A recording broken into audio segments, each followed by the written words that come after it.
विपक्ष द्वारा लगातार भारत पाकिस्तान क्रिकेट मैच का विरोध किया जा रहा है, लेकिन इसी क्रम में पीएम नरेंद्र मोदी के मणिपुर दौरे का भी विरोध किया जा रहा है और साथ ही ये सवाल भी उठाया जा रहा है कि देश में इस वक्त वोट चोरी जैसा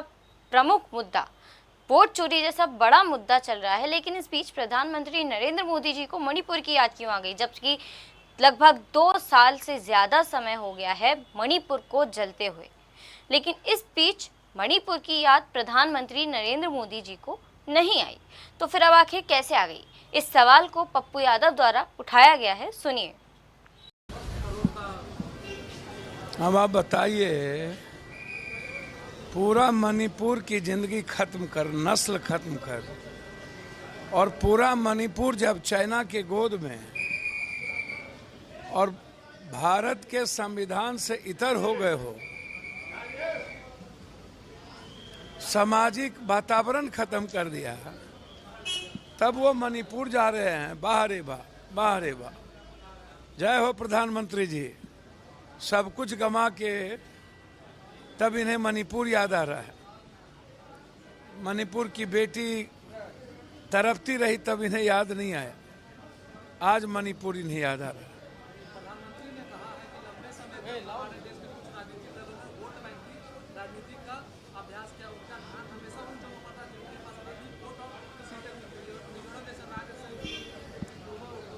सर, सबसे बड़ी बात यह है, प्रधानमंत्री जी पूरा का पूरा नागालैंड, मणिपुर, पूरा का पूरा अरुणाचल, सब के सब जो नॉर्दर्न इलाका है वह अपने को इस देश से कटा हुआ है और आप इस्तेमाल करते हैं।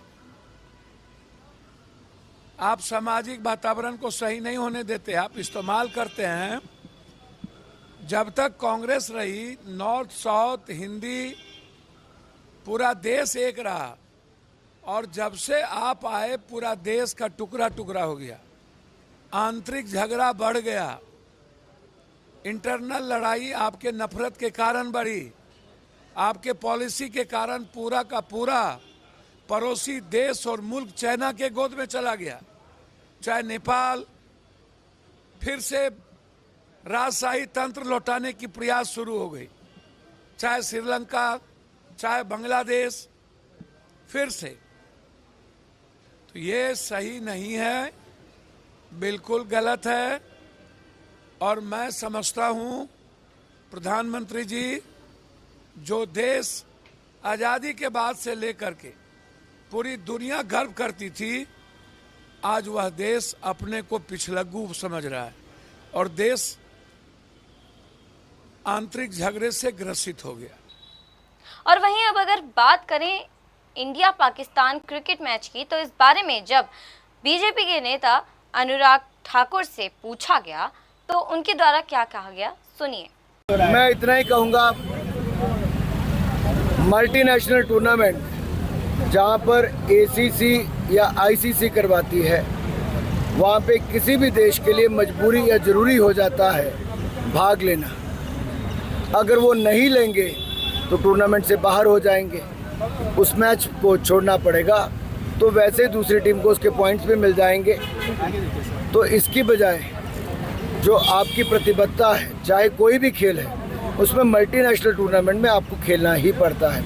लेकिन बायलैटरल टूर्नामेंट भारत पाकिस्तान के साथ नहीं खेलता।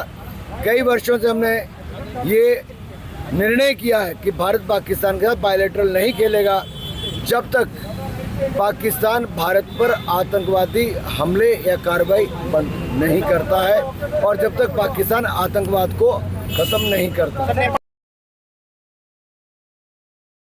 और वहीं साथ ही अब आपको ये भी दिखा देते हैं कि इस वीडियो को शेयर करते हुए कांग्रेस प्रेस प्रवक्ता सुप्रिया श्रीनेत द्वारा क्या लिखा गया है। उन्होंने अपने एक्स अकाउंट पर इस वीडियो को शेयर करते हुए लिखा है, अनुराग गोली मारो ठाकुर का कहना है कि मल्टीलैटरल टूर्नामेंट खेलना एक देश की मजबूरी है।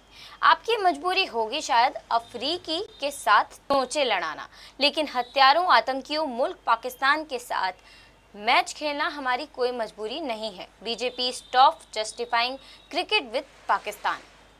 वहीं साथ ही इंडिया पाकिस्तान मैच के विरोध में आदित्य ठाकरे का क्या कहना है ये भी सुनिए। जिस पाकिस्तान ने हमारे देश पे सिर्फ एक नहीं तो अनगिनत हमले किए हैं, जिस पाकिस्तान से हमारे देश में आतंकवाद का फैलाव होता है, जिस पाकिस्तान ने पहलगाम में बहुत सारे सिंदूर को मिटा दिया, उस पाकिस्तान के साथ बीसीसीआई खेलने के लिए इतने एक्साइटेड क्यों है? क्या ये पैसों के लिए हो रहा है? पैसों की लालच है? टीवी रेवेन्यू के लिए है? एड रेवेन्यू के लिए है? कि प्लेयर्स को जो फीस मिलती है उसके लिए है?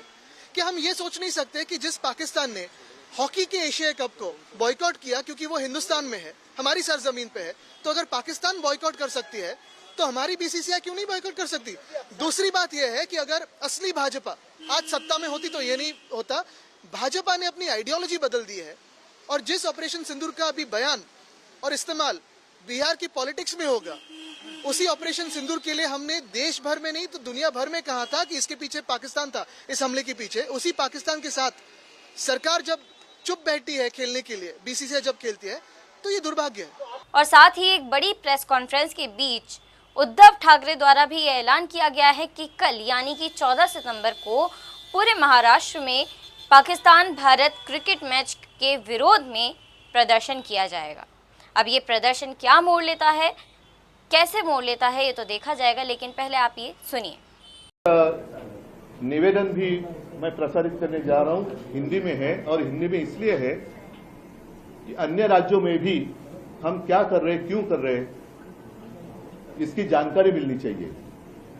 कल ये दुर्भाग्य की बात है कि बीच में भी इसलिए कह रहा हूं कि कुछ ही दिन हुए हैं, 3-4 महीने हुए होंगे, पहलगाम में जो आतंकवादी हमला हुआ उसमें हमारे नागरिक, हिंदुस्तानी नागरिक जिस तरीके से मारे गए, हमारी बहनें, उनका सिंदूर, सौभाग्य उजाड़ा गया। आज भी वो घाव भरा नहीं है और उसका उत्तर देने के लिए हमारे सरकार ने एक कार्रवाई की थी पाकिस्तान के ऊपर। पाकिस्तान के ऊपर क्यों की? आतंकवाद का हमला सामना अगर करना है तो पाकिस्तान के खिलाफ क्यों? क्योंकि इसलिए पाकिस्तान हमारे देश में आतंकवाद फैला रहा है, आतंकवादी हमले कर रहा है, हमारी माताएं बहनें जो है उनका सौभाग्य जो है उजड़ रहा है।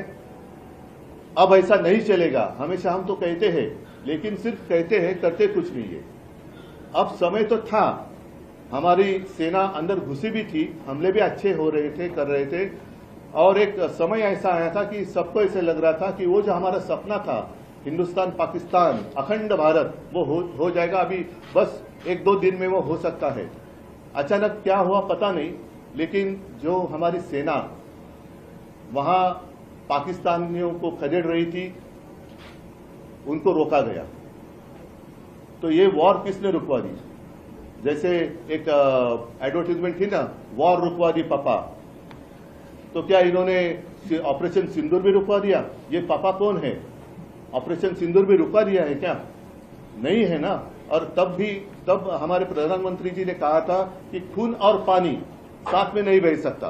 अगर खून और पानी साथ में नहीं बह सकता तो क्रिकेट और खून कैसे बह सकता है साथ में? जंग और क्रिकेट, खेल और जंग एक साथ कैसे खेले जा सकते हैं? तो ये तो सब बकवास है। इन्होंने देशभक्ति का व्यापार किया है, देशभक्ति का व्यापार। सिर्फ पैसा चाहिए।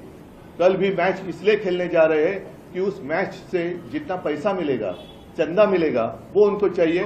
बस उसके सामने देश मर जाए, देश के लोग मर जाए, हमें कुछ परवाह नहीं। लापरवाही से हम खेलते रहेंगे और हमें देशभक्ति सिखा रहे। इसलिए कल पूरे राज्य में, महाराष्ट्र में शिवसेना की महिला कार्यकर्ता सड़क पर उतरेगी और भाजपा एक ऑपरेशन सिंदूर उन्होंने किया, लेकिन बाद में वो करने जा रही थी एक मुहिम हर घर सिंदूर। सारे लोगों ने आलोचना की, उसके बाद उन्होंने कहा कि ऐसे हम नहीं करने वाले थे। तो कल हर घर से सिंदूर हम मोदी जी को भेजने वाले हैं। हर घर से सिंदूर, सारी महिलाएं उतरेगी और सिंदूर की एक डिब्बी हो या एक छोटी काय करतात पूड़ी पैकेट, वो एक बक्से में डालेगी और प्रधानमंत्री जी को उनके कार्यालय में हम भेज देंगे। मोदी जी तो आतंकवाद पर कड़ा स्टैंड लेते रहे हैं। कड़ा मतलब, कड़ा का अर्थ क्या होता है? उन्होंने कहा कि खून और पानी एक साथ नहीं बह सकते। वही तो हम कह रहे हैं। और उन्होंने ही कहा था कि उनके रगों में खून नहीं सिंदूर बह रहा है। ये तो अमानवीय बात है, लेकिन अगर अमानवीय है तो कड़ा रुख अपनाओ, एक ही बार सबक सिखाओ, क्यों झुक रहे हैं? कहते हैं अंतर्राष्ट्रीय मंच पर इस तरह बहरहाल महाराष्ट्र में प्रदर्शन क्या मोड़ लेता है, क्या रूप लेता है, वो तो देखने वाली बात है, लेकिन इससे जुड़ी हुई सभी महत्वपूर्ण अपडेट्स हम आप तक पहुंचाते रहेंगे। तब तक के लिए देखते रहिए वर हेडलाइन। खबर को ज़्यादा से ज़्यादा शेयर करिएगा, लाइक करिएगा, चैनल को सब्सक्राइब कर लीजिए। मैं नंदिनी नागर, नमस्कार।